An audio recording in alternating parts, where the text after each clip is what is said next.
With Jujutsu Kaisen coming to an end very soon, one question that people are still asking is, will Gojo come back? Which is pretty crazy because, you know, the guy is dead and he clearly did die, but even with 3 chapters left, for some reason it's still something that I see be talked about quite a lot in the community. Especially this is made more abundant in the fanbase with the fact that Yuta is still alive and he does possess Gojo's body. Now we don't exactly know the circumstances, but this leads into the question, could Gojo come back in the final couple chapters? And the fact that nobody came back is giving people some hope that, hey, maybe Gojo could come back. So let's discuss that in today's video. Will Gojo actually come back? It's going to be an interesting one, so let's get right into this. Be sure to leave a like on the video, it helps out a ton, thank you. And of course, be sure to subscribe for a ton of depression just like this. Less than 10% of people who watch my videos are subscribed, so trust me, if you love JJK, I assure you, you won't regret subscribing. And of course, я изменюсь, солнышко. Alright, so before we talk about the theories on how Gojo may come back, the first thing to talk about is, should Gojo even come back? Would there be any point in the story of bringing this guy back at this point, and would it even be good for the story for him to come back? Because one thing I've seen a lot of people compare is, okay, since we had Nobita come back, why can't we have Gojo come back as well? Well, in my own opinion, I think they're just two very different situations. Nobita was never said to be dead. I know a lot of people said, oh, she's dead for a fact, this, that, and the other, but it was never confirmed. That was just people making their own speculations and headcanon and trying to say it's fact, when no, it was never once said by anyone anywhere that she was officially dead. Yes, Yuji thought she was dead, but that's just what Yuji thought. And we've been given reason to show, such as with Todo, that even if someone were to be alive, it's not like they would tell Yuji about this because of soul resonance, but even in Nobita's case, it just was never outright said by anyone that she was dead, and again, it was never shown that she was dead. There was no corpse, there was no grave, there was nothing. I think in this way, Nobita is quite different compared to Gojo, because at least with Gojo, we know for a fact that yes, this guy did die. He got his body cut in half, and even after that, we saw him in the afterlife, and Yuta possessed his body outright. You know, you can't just possess an alive body, at least I don't think that's how Kenjaku's technique works. I do believe you have to possess a dead body that has already passed away, so the fact that Yuta even possessed Gojo's body shows that yes, Gojo did indeed die. And that's the difference between Nobita and Gojo. Gojo's would be more so a resurrection, more so than Nobita's, who is just a unknown fate type of thing. Now I wouldn't put it past JJK or even GEGE to do a resurrection. This has been done before, especially with the fact that we have someone's body, and this was done mainly in 2 ways. The first is Toji, although he was a very special exception since his body is very strong and unique, so that's why Toji was able to come back the way he did. He outright came back by overwriting a soul. It is very important to note that yes, it seems like Toji's body did come back, even without his soul being there, which does give some evidence for Gojo coming back, and mainly this is in the second way. It was shown that when Kenjaku's technique is activated on a corpse, even when that corpse has no soul, such as Geto's body, Geto's will was still there lingering. Now, GEGE did say previously that this was just the remnants of the will where it's just acting out, but still, the fact that the will was there, even if it was a bit, and it reacted to Gojo's words, to the emotions, shows that the will can be there. And the difference between Geto's body and Gojo's body is the fact that Geto had been dead for a year, and he had been possessed for over a year as well. So, unlike Geto, Gojo just died recently, so his will should be much stronger. It should still be there in a stronger way. So, for these reasons, I guess it's not impossible for him to come back in a certain way, especially considering the fact that in the same way that Geto's body came back briefly using Kenjaku's technique, even though it's for a brief moment, I wouldn't be shocked if Gojo were to come back in that sort of way for a brief moment. However, I do have to say, if it were to be the case in that scenario, I don't think it would be a permanent comeback. At the very most, I think it would be a temporary comeback. And if Gojo were to come back permanently,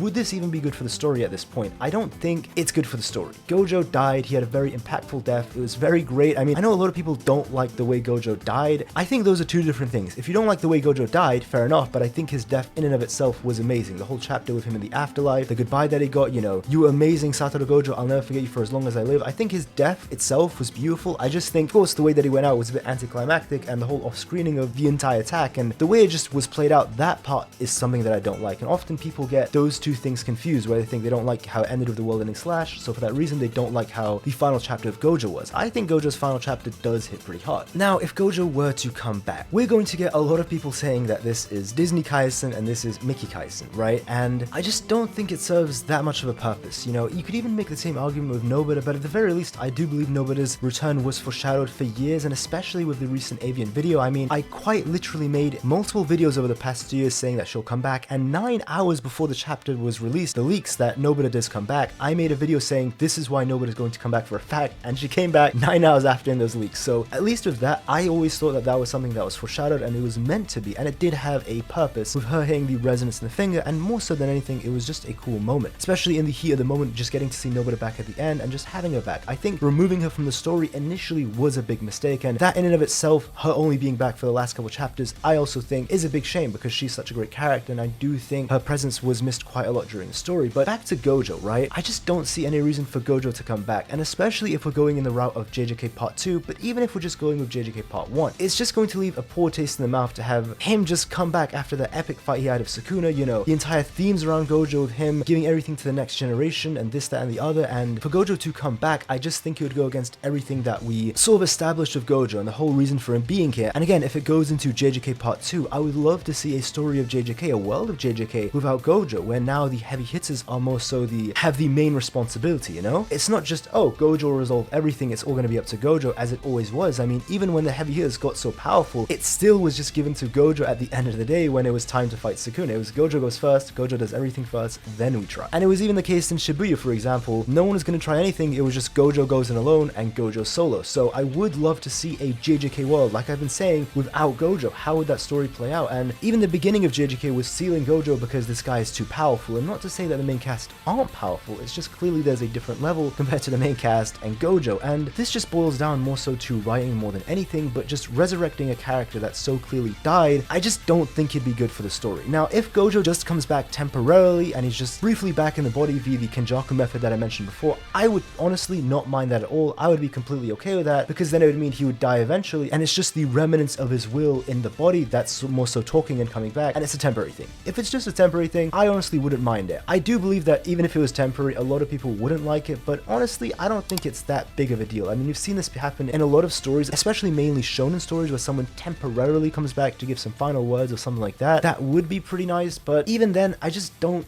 think Gojo's coming back. And then this does boil down to the one main point where GEGE said at the end of the series, out of Gojo, Megumi, Nobita, and Yuji, out of those four, either one will die or three will die. And it seems like, yes, we did go down the route of one is going to die. Since Nobita came back, Megumi's alive, and Yuji's alive, we are going down the path of just one of them dying, and that one does seem to be Gojo, who has died. Unlike the other three who would never die. They were just incapacitated, such as Megumi being possessed by Sukuna and Nobita just being in a coma of sorts. So it just seems like with what GEGE originally planned, yes, Gojo is going to stay dead. Whether he gets a temporary resurrection and whatever, he is going to die by the end of the series, and that's pretty much it for Satoru Gojo. I'm not saying it wouldn't be cool to see him, I'm not saying it wouldn't be great to see him. I do love his character, and I do think his presence will be missed in the series, but if the series is ending anyway, I just don't see a reason of resurrecting this guy. And even if we're going to JJK Part 2, I just think narratively and for the sake of the story, it would be far more interesting to see and view and follow a world without Gojo. And it would truly give all the other characters now a chance and time to develop, to now be the new leaders of the next generation, just as Gojo wanted. That was Gojo's whole dream, that was the whole purpose he did all of this, and I just think it would be a waste to bring Gojo back for those reasons. And it's not that I don't like Gojo, I do love him, I just don't believe he's gonna come back. And hey, if Gojo comes back in the next couple chapters, I'll eat my words and I'll say I was wrong. If it's a temporary comeback, I'll say I was right, since I do believe that there's a good chance for that happening, and I think he may come back temporarily but then may die. I could easily see that happening, but just Gojo coming back as a whole and all that stuff, no, I just don't see that happening. And who knows how these final few chapters are going to play out. You can come back to this video if he does come back and say I was wrong, or if he doesn't, which I think is more so the obvious choice, then of course we can all just say it was what it was and that's it. But